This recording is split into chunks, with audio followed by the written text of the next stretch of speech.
mengkholifai doa secara agama Islam. Komisi Pemilihan Umum OKU menjamin kepada setiap warga yang sudah memiliki KTP dapat menyalurkan hak suaranya pada pemilihan kepala daerah Desember mendatang.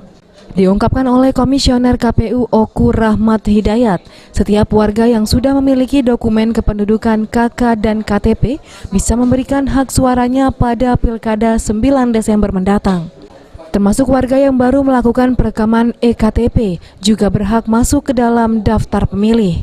Oleh karena itu pihaknya berharap bagi masyarakat yang baru merekam eKTP untuk segera melapor ke petugas KPPS setempat agar tercatat sebagai pemilih.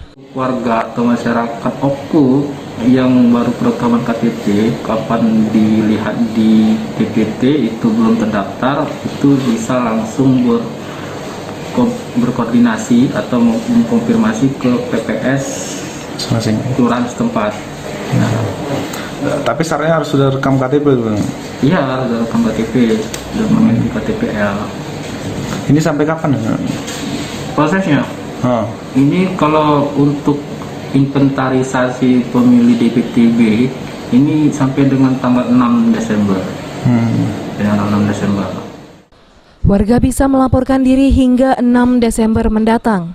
Untuk warga yang sudah memiliki KTP dan KK namun tidak masuk DPT, masih bisa memberikan hak pilihnya menggunakan KTP dan KK. Ari Pranika, PAL TV.